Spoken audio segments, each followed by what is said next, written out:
Good morning or good afternoon whenever you are watching this video. Today we are going to read chapter 5 of Horrible Harry Moves Up to Third Grade by Susie Klein. So we have been reading this book for almost 1 week and we're almost finished with it. We have, let's see how many chapters we have left. Chapter 5. Chapter 5 is a long one, and we have chapter 6. So we only have 2 more chapters left in this story. So I'm really excited to finish it with you guys. All right, let's read chapter 5 called Murder in the Mine. The next morning, Miss Mackle said, "Boys and girls, we are going to the old Newgate prison in Copper Mine September 13th. When everyone cheered, I motioned to Harry to meet me at the pencil sharpener. I had to talk to him. Harry broke his pencil on the side of his desk. Then he joined me. "What's up?" he asked. "Remember how you were kind of scared to ride in the elevator of the Drop of Doom?" Harry paused. He never liked to admit that he was afraid of anything. "Yeah?" he barely whispered. "Well, I never went down to that copper mine, and I was afraid. It was hard for me to say it, too." Harry flashed his white teeth. "Hey, Doug, you can do it. If I could do the Doom ride, then you can walk through a mine. Pretend you're a spider. They love cool and dark places." "Thanks, Harry," I groaned. After I sharpened my pencil, I added, "You'll stick close by, though, right?" "Like Elmer's glue," Harry whispered. September 13th came way too soon. Song Lee and Ida and Mary sat in the front of Harry and me on the bus. The girls played hangman. Their first word had 8 letters. Prisoner. Prisoner. I sure felt like one sitting next to Harry. I was trapped, and there was no way getting out. Harry could tell I was getting nervous. My knees were shaking. He opened his backpack. "Try not to think about it. Think about other things like..." Then Harry pulled out something wrapped in aluminum foil. "Remember this?" I watched Harry unwrap it. "It's Sydney's burnt hot dog," I said. "Shh." Harry put a finger to his mouth. "He's sitting across the aisle. It's a secret. Sid doesn't know that I have it." "But what are you doing with it?" I asked. "I'm not sure. I might just keep it until it becomes a fossil." "A hot dog fossil?" I laughed, and my knees stopped shaking. "Sure. Or it might come in handy sometime for something else." Harry. He was a piece of work. I sure was glad he was my partner. He made me forget about the things that I was afraid of when we were on the bus. An hour later, we got to the mine. We got off the bus and walked over to the little museum shop. It was fun to crunch through all of the autumn leaves. The trees were red, orange, yellow, and brown. It was a beautiful sunny day, I kept telling myself. The inside of the museum was small. There were all kinds of books for sale, and some rocks, and some Granby copper coins. There was also soda and candy machines, but Miss Mackle stood in front of them like a football guard. "Spend your money wisely," she said. Sydney made a long face. He had his coins ready. "Man, that's no fair. I wanted to get a chocolatey crunch bar." As soon as I spotted the boys' room, I ducked inside. I always have to go to the bathroom when I get nervous. Later, when everyone had bags of souvenirs, a gray-haired man said, "Welcome, boys and girls. Gather around. You are the first to visit the copper mine in the 13 colonies." It also was our first state prison. Back in the 1700s, prisoners worked in the mine. "What crimes did they commit?" Mary asked. She had her pencil and notebook and she was taking notes. "Most of them were horse thieves, counterfeiters, and burglars." "What did the burglars steal?" Sydney asked. "Well, in 1780, 7 men broke into Captain Ebenezer Dayton's house and tied up his wife with a torn sheet." "Where was Ebenezer?" Mary snapped. "He was out of town." Mary rolled her eyes. "Ugh. So what happened?" Harry asked. Well, they kept her and tied her in the chair for 2 hours while they ransacked the house.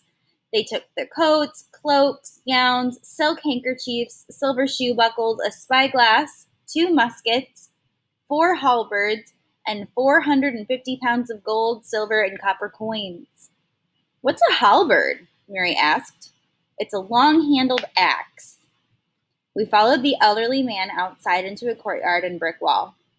When he leaned over, he picked up some rocks. Just about everywhere you look, you can see copper rocks. If it has green on it, it's copper. Mary bent down and pointed at something green. This isn't copper. It's someone's half-eaten lime lollipop.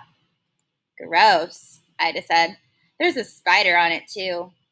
Don't kill it, Harry said, looking at Sydney.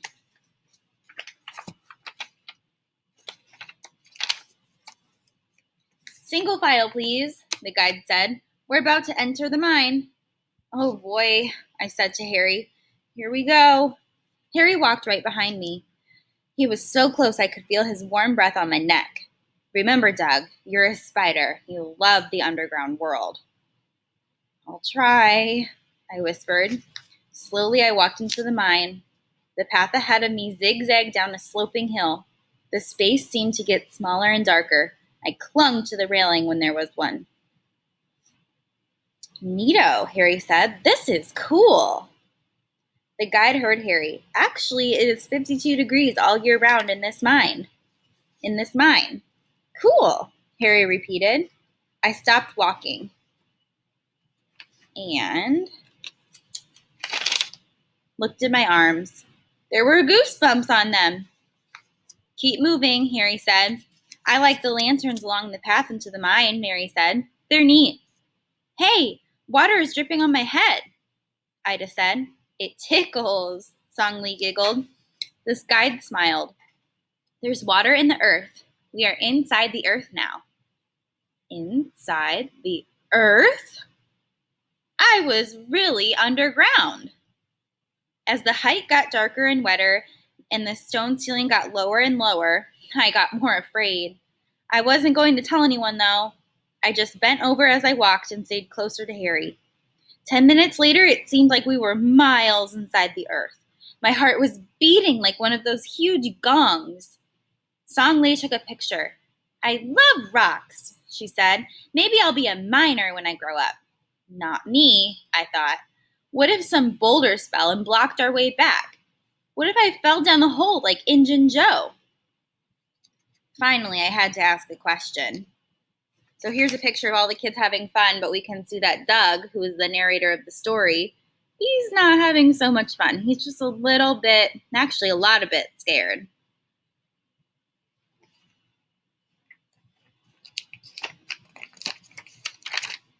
How much longer are we going to stay down here? I asked. About 10 minutes, the guide said. 10 minutes. That was 10 times 60 seconds, which made 600 seconds to go. I started counting backward. 600, 599, 589. Sydney must have noticed I was getting nervous because he started teasing me about it. Got a case of the heebie-jeebies like Harry did on the Drop of Doom ride last summer? Harry raised a fist. When Sydney laughed, I could hear Harry growl. You can see over here, there's a large deposit of copper, the guide said, as he shone his flashlight in the corner. Sydney turned around and whispered, It's really the green boogeyman. Suddenly, I got mad. I never believed boogeyman stories. Sydney wasn't going to frighten me. Now I was more determined than ever to pretend I was not afraid. I kept on counting, only this time I didn't say it out loud. Harry gave Sydney a final warning. You'd better stop fooling around, Sid the Squid. After we turned and entered a small empty room, the guide asked everyone to sit down for a while and rest. His voice echoed off of the stone walls. I have a ghost story to tell you, he said. I grabbed Harry's ankle and held on to it tightly.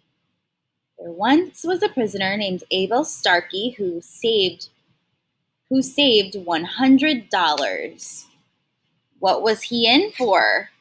Mary asked. Why was he a prisoner? Counterfeiting money. He was serving a 20-year sentence. The guide continued the story. Starkey offered the cash to a guard if he helped him escape. The guard agreed because he wanted the money. He told Starkey about a path in the mine that was rarely used. It was behind a locked metal door.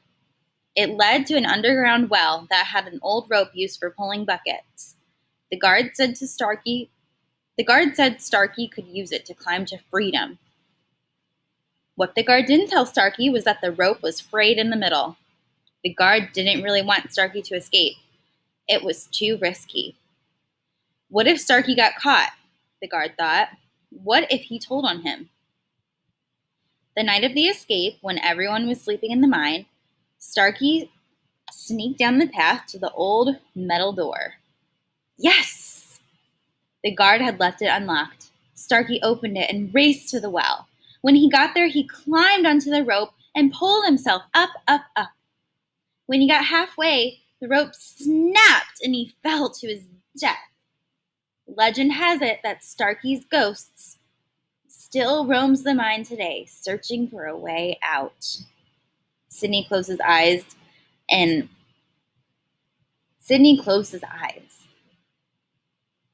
Ouch! Harry said. You hit my head with your hand, Sidney. I am Starkey's ghost walking through the mine. Cut it out, Sid, Harry growled. I knew I was in bad shape. He knew I was in bad shape. When Sidney kept it up, Harry unbuckled his backpack and took something out. It was too dark to see what it was. Then Harry stood up and tapped Sidney on the shoulder with his finger. What? Sidney said. Harry didn't answer. He just kept tapping Sidney's shoulder. Stop tapping me! When Harry didn't stop, Sidney grabbed Harry's finger and pulled on it. Ah! Sidney screamed. I pulled Harry's finger off! Ah! The class yelled. We could tell Sidney was holding on to something and flapping it in the air. When the guide shone his flashlight on Sidney's hand, we all groaned. The burnt hot dog! You were the one who stole it, Sid said, glaring at Harry. I borrowed it, he said, and now I am returning it to you. Everybody started cracking up, including me. It felt good to laugh in the middle of that dark, wet mine. It also felt good when we were walking back and I first spotted the light at the top of the mine entrance. As soon as I got outside, I laid down on the ground and kissed the grass. Ah, I said, sweet earth, beautiful sky, delicious dirt. So there's a picture of Harry pretending to poke, while he was poking Sidney on the back with his burnt hot dog that he had stolen from Sidney. And then Sidney pulled on it, and he thought it was his finger that he pulled off, but it was really the hot dog. And then here's a picture of Doug kissing the earth because he was so happy to get out of that mine. Harry punched me in the arm. You did it. I punched Harry back in the arm. Yeah, I did, didn't I? Miss Mackle tapped my head as she made a quick count of our class. Suddenly, she exclaimed, we are missing one student. Here's a picture of Miss Mackle afraid. They're missing a student. So you know how you go on a field trip sometimes and your teacher will always count you in line to make sure you have everybody? That's what she did, and they're missing one. So now we're going to have to wait and see what happened, and we will read the last chapter of this story tomorrow. So I hope you guys are enjoying it. I know that I am. And I'll see you tomorrow for a read aloud. Bye.